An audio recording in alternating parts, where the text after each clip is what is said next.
Hello friends, welcome to my channel study vlogs with Shiven.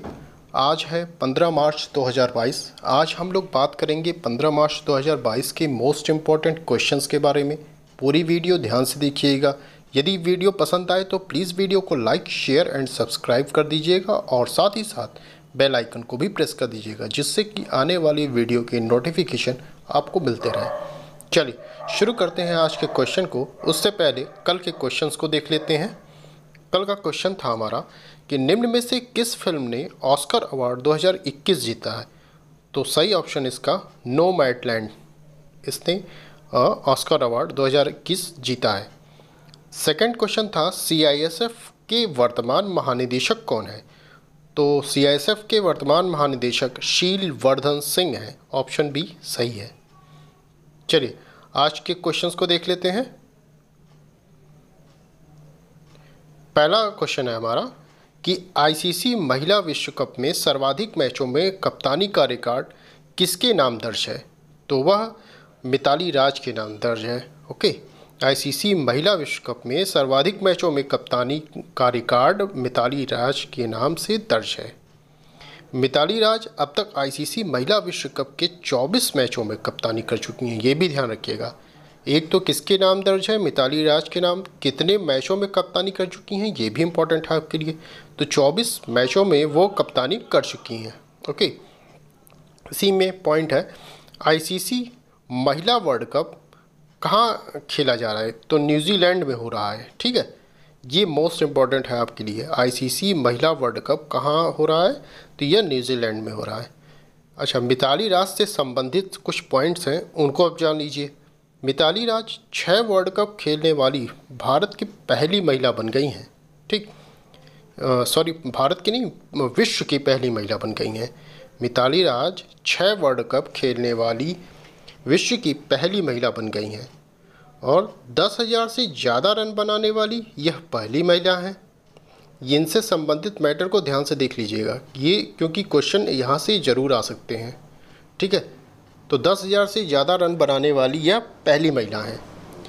Jacob Crick's का brand ambassador किसे बनाया गया है, इन्हीं ही बनाया गया है, मिताली राज को ही बनाया गया है जैकब क्रिक्स का ब्रांड एम्बेसडर। ओके, तो कुल इतने पॉइंट मिताली राज से संबंधित हैं। चलिए नेक्स्ट पॉइंट देखते हैं हम लोग। राष्ट्रीय भूमि मुद्रीकरण कॉरपोरेशन की स्थापना किसने की। तो भारत सरकार के द्वारा राष्ट्रीय भूमि मुद्रीकरण कॉरपोरेशन की स्थापना की गई है। ओके, चलिए नेक्स्ट पॉइंट देखते हैं। कोलगेट पोमोलिव इंडिया लिमिटेड का नया सीईओ और एमडी किसे नियुक्त किया गया। तो यह प्रभा नरसिम्हन को नियुक्त किया गया। प्रभा नरसिम्हन को कोलगेट पोमोलिव इंडिया लिमिटेड का नया सीईओ और एमडी नियुक्त किया गया है। ओके, चलिए, और एमडी और सीईओ कहाँ नियुक्त हैं इनको देख लेते हैं। अभी हाल ही में एलआईसी म्यूचुअल फंड के नए एमडी और सीईओ किसे नियुक्त किया गया, टीएस रामकृष्णन को नियुक्त किया गया है। ठीक है, चलिए नेक्स्ट पॉइंट के देख लेते हैं। बीआईएस और आईआईटी रुड़की के बीच बीआईएस मानकीकरण चेयर प्रोफेसर की स्थापना के लिए समझौता हुआ है। आपसे पूछा जाएगा किसके मध्य बीआईएस मानकीकरण चेयर प्रोफेसर की स्थापना के लिए समझौता हुआ है। तो आप बताएंगे बीआईएस और आईआईटी रुड़की। आईआईटी रुड़की जो है ये इंपॉर्टेंट है आपका, यही क्वेश्चन पूछा जाएगा कि बीआईएस और किसके मध्य हुआ है समझौता। तो आप बताएंगे बीआईएस और आईआईटी रुड़की के बीच बीआईएस मानकीकरण चेयर प्रोफेसर की स्थापना के लिए समझौता हुआ। बीआईएस का मतलब क्या है, भारतीय मानक ब्यूरो। ठीक है, चलिए, अच्छा इसी में हम और देख लेते हैं चीज़ें। आईआईटी दिल्ली ने दुनिया का सबसे छोटा एयर प्यूरीफायर लॉन्च किया था। इससे पहले मैंने बताया था आपको, फिर से रिपीट कर देता हूं कि आईआईटी दिल्ली द्वारा दुनिया का सबसे छोटा एयर प्यूरीफायर लॉन्च किया गया था।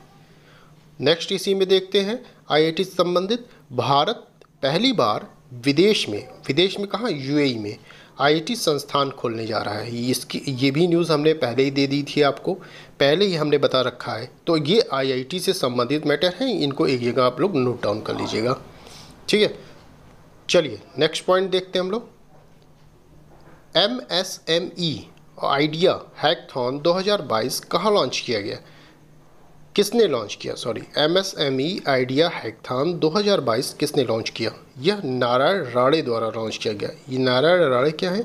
ये केंद्रीय मंत्री हैं, ठीक है। तो केंद्रीय मंत्री नारायण राणे द्वारा MSME आइडिया हैकाथॉन 2022 लॉन्च किया गया है। MSME क्या है? तो MSME का मतलब है micro small and medium enterprises. ये पूरा फुल फॉर्म है SME के। मैंने आपसे कहा था कि जितने भी फुल फॉर्म हैं वो एक जगह आप लोग नोट डाउन कर लीजिएगा। इससे फ़ायदा क्या होगा कि जब जब आप रिपीट करेंगे, जब जब वो नाम आएगा वो आप तुरंत याद कर लेंगे उस चीज़ को, ठीक है। और आने वाले एग्ज़ाम में प्रबल संभावनाएं होती हैं कि जो शॉर्ट फॉर्म है वो पूछा जाएगा। अधिकतर एग्ज़ामों में पूछा जाता है, जो लेटेस्ट इस समय चल रहे हो उनका जैसे फुल फॉर्म पूछा जाता है। जैसे MSME का फुल फॉर्म क्या है ये बताइए, जैसे ऐसे आ गया तो आपको पता होना चाहिए, ठीक है। Micro small and medium enterprises. चलिए नेक्स्ट पॉइंट देखते हैं हम लोग। Role of labour in India's development नामक पुस्तक किसने लॉन्च की है? तो role of labour in India's development नामक पुस्तक भूपेंद्र यादव ने लॉन्च की है, ठीक है। भूपेंद्र यादव कौन है? भूपेंद्र यादव केंद्रीय श्रम और रोजगार मंत्री हैं, ठीक है। चलिए अब देखिए, इसमें एक चीज़ और इम्पॉर्टेंट है कि विश्व श्रमिक दिवस जब आपसे पूछा जाएगा कब मनाया जाता है, क्योंकि लेबर की बात हो रही है तो लेबर से संबंधित यह है श्रमिक दिवस। तो इसके बारे में भी आप जानते रहिए कि विश्व श्रमिक दिवस 1 मई को मनाया जाता है। अब पुस्तकें आई हैं तो पुस्तकें जो विगत दिनों में हमने पढ़ रखी हैं उनको हम रिवाइज कर लेते हैं। उंगलिल ओरुवन पुस्तक किसकी आत्मकथा है? ये MK स्टालिन की आत्मकथा है। ये मोस्ट इम्पॉर्टेंट आपकी पुस्तक है, ठीक है। आपसे पूछा जाएगा कि उंगलिल ओरुवन जो पुस्तक है वो किसकी आत्मकथा है, तो आप बताएंगे MK स्टालिन की है। सेकंड, द मिलेनियम योगी पुस्तक किसके द्वारा लिखी गई है? ये दीपक चटर्जी द्वारा लिखी गई है, the millennium Yogi, okay. Next, the blue book ये किसके द्वारा लिखी गई? अमितावा कुमार के द्वारा। ये तीनों जो बुक्स हैं ये इम्पॉर्टेंट हैं आपकी। और चौथी बुक मैंने आपको यहाँ बता दिया कि role of labour in India's development Bhupendra Yadav द्वारा लॉन्च की गई है, ठीक। तो ये 4 बुक जरूर याद करिएगा, इस मंथ की ये 4 बुक्स हैं। नेक्स्ट देखते हैं, ऑस्ट्रेलिया की AARC ने भारत के क्लॉज से समझौता किया। किस देश की AARC ने भारत के क्लॉज से समझौता किया? तो ऑस्ट्रेलिया की AARC ने भारत के क्लॉज से समझौता किया, ठीक है। अब AARC क्या है इसका फुल फॉर्म देखते हैं। ऑस्ट्रेलियन आर्मी रिसर्च सेंटर, ये फुल फॉर्म है। क्लॉज का फुल फॉर्म क्या है? Centre for land warfare studies, ये क्लॉज का फुल फॉर्म है। चलिए नेक्स्ट देखते हैं हम लोग इसमें। अच्छा, इससे पहले देखिए ऑस्ट्रेलिया आया है तो ऑस्ट्रेलिया के विषय में थोड़ा सा जान लेते हैं हम लोग। देखिए ऑस्ट्रेलिया की राजधानी क्या है? कैनबरा होती है। प्रधानमंत्री कौन है? स्कॉट मॉरिसन है ऑस्ट्रेलिया के प्रधानमंत्री। मुद्रा कौन सी है? ऑस्ट्रेलियन डॉलर होती है मुद्रा यहाँ की है। संसद क्यों कौन है? पार्लियामेंट। ये तो और आसान है आपके लिए, संसद को ही पार्लियामेंट कहते हैं, पार्लियामेंट ही इसका नाम भी है इस संसद का। अच्छा, यह सभी महाद्वीपों में यह सबसे छोटा महाद्वीप है। 7 महाद्वीप है हमारे यहाँ, ये सबसे छोटा महाद्वीप ऑस्ट्रेलिया महाद्वीप है। क्वाड समूह में ऑस्ट्रेलिया को भी शामिल किया गया है। आपको पता होगा क्वाड एक 4 देशों का संगठन है, समूह है 4 देशों का, तो उसमें ऑस्ट्रेलिया को शामिल किया गया है। अब 3 देश कौन से हैं? अब इस समय तो कई क्वाड बन चुके हैं, मगर पहला क्वाड आपका यही था। तो इसमें आपके अन्य देश कौन हैं? 3 देश कौन हैं? तो अमेरिका, जापान और इंडिया, ये 3 देश हैं, और चौथा ऑस्ट्रेलिया। तो इन 4 देशों को समूह को क्या कहा गया? क्वाड कहा गया है। अच्छा, एक और इम्पॉर्टेंट चीज़ इसमें है कि मालाबार सैन्य अभ्यास जब आपसे पूछा जाएगा तो इन्हीं क्वाड समूह के बीच में ही होता है, अर्थात ऑस्ट्रेलिया, अमेरिका, भारत, जापान, इन 4 के मध्य ही मालाबार सैन्य अभ्यास होता है। मालाबार सैन्य अभ्यास मोस्ट इम्पॉर्टेंट है आपके लिए, ठीक है। तो ये दोनों चीज़ें आप जानते रहिए, क्वाड समूह, मालाबार सैन्य अभ्यास। ये जो मैं जो यहाँ पर लिखता हूँ पेज पर, ये तो मान लीजिए इम्पॉर्टेंट है, ये तो आप नोट डाउन कर लेते हैं, मगर जो मैं इस पेज के अलावा एक्स्ट्रा बोलता हूँ उसको भी नोट डाउन कर लिया करिए, क्योंकि वो भी चीज़ें इंपॉर्टेंट होती हैं। किसी भी देश से संबंधित, किसी भी स्टेट से मैटर जब आता है तो मैं कुछ एक्स्ट्रा बोल जाता हूँ, तो उनको भी आप नोट डाउन कर लिया करिए। ठीक, चलिए नेक्स्ट पॉइंट देखते हैं हम लोग। डुप्लांटिस ने बेलग्रेड में कितने मीटर का वर्ल्ड रिकॉर्ड बनाया है? तो डुप्लांटिस ने बेलग्रेड में 6.19 मीटर का वर्ल्ड रिकॉर्ड बनाया है। ओके, अच्छा, डुप्लांटिस कहाँ के हैं? तो मोंडो, इनका पूरा नाम मोंडो डुप्लांटिसस है। ठीक है, तो मोंडो डुप्लांटिसस एक स्वीडिश पोल वॉल्ट खिलाड़ी हैं। ठीक है, कितने मीटर बना है ये इंपॉर्टेंट है आपके लिए, तो ये जानते रहिए। इन्होंने अपना ही वर्ल्ड रिकॉर्ड तोड़ दिया है। इससे पहले कुछ कम था, उससे ज़्यादा इन्होंने 6.19 मीटर कर लिया, अपना ही रिकॉर्ड तोड़ा है। मान लीजिए क्वेश्चन आपसे पूछा जाता है कि डुप्लांटिस ने किसका रिकॉर्ड तोड़ दिया, तो आप बताएंगे अपना खुद का, स्वयं का रिकॉर्ड इन्होंने तोड़ दिया है और तोड़ के 6.19 मीटर वर्ल्ड रिकॉर्ड बनाया है।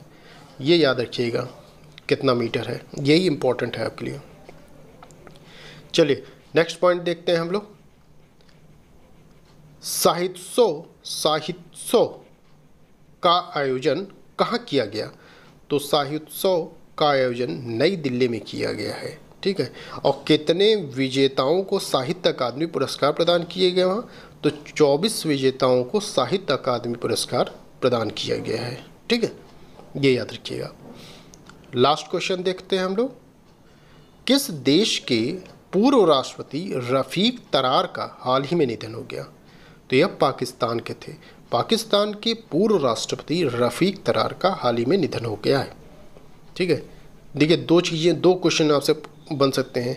एक तो ये किस देश के पूर्व राष्ट्रपति थे, तो पाकिस्तान के, ये पहला क्वेश्चन। दूसरा आपसे ये पूछा जा सकता है कि पाकिस्तान के पूर्व राष्ट्रपति जो, फिर ये नाम नहीं दिया रहेगा, किसका पाकिस्तान के पूर्व राष्ट्रपति का हाल ही में निधन हो गया, उनका नाम बताइए।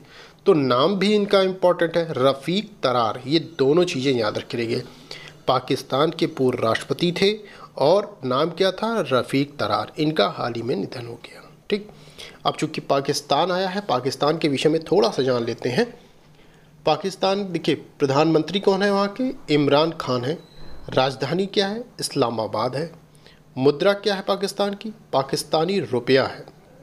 ठीक है, राजभाषा क्या है? कितनी भाषाएं बोली जाती हैं वहाँ? उर्दू और अंग्रेजी। चूँकि पाकिस्तान है तो जाहिर सी बात है यहाँ मुस्लिम बाहुल्य क्षेत्र है वह, तो उर्दू ज़रूर बोली जाएगी। तो यहाँ उर्दू और अंग्रेजी बोली जाती है।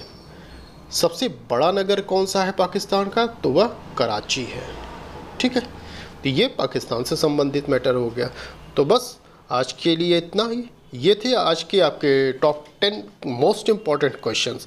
यदि वीडियो आपको पसंद आई हो तो प्लीज़ वीडियो को लाइक, शेयर एंड सब्सक्राइब कर दीजिएगा और साथ ही साथ बेल आइकन को भी प्रेस कर दीजिएगा, जिससे कि आने वाले वीडियो के नोटिफिकेशन आपको मिलते रहे। देखिए मेरा जो उद्देश्य जो करंट अफेयर का है, मैं सीमित समय में आपको ज़्यादा कुछ दे जाता हूँ।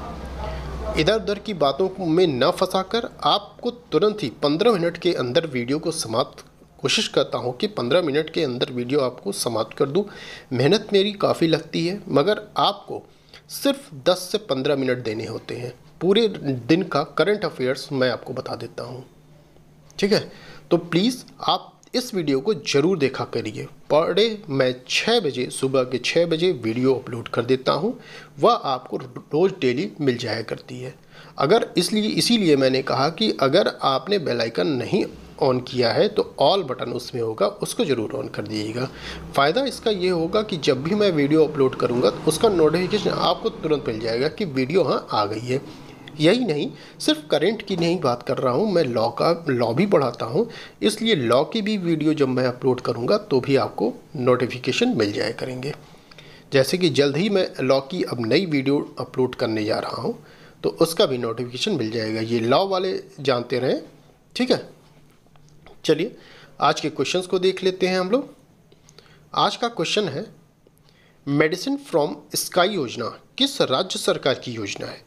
आपके ऑप्शन है तेलंगाना, आंध्र प्रदेश, उत्तर प्रदेश, मध्य प्रदेश। नेक्स्ट क्वेश्चन है, दुनिया का सबसे व्यस्ततम हवाई अड्डा कौन बना है? आपका ऑप्शन है इंदिरा गांधी अंतर्राष्ट्रीय हवाई अड्डा, राजीव गांधी अंतर्राष्ट्रीय हवाई अड्डा, सिंगापुर अंतर्राष्ट्रीय हवाई अड्डा, दुबई अंतर्राष्ट्रीय हवाई अड्डा। इन क्वेश्चन के आंसर आप कमेंट के माध्यम से मुझे बताइएगा कि इन क्वेश्चंस में कौन सा आंसर सही है। ठीक है, तो बस आज के लिए इतना ही, फिर मिलते हैं नेक्स्ट वीडियो में। Thank you.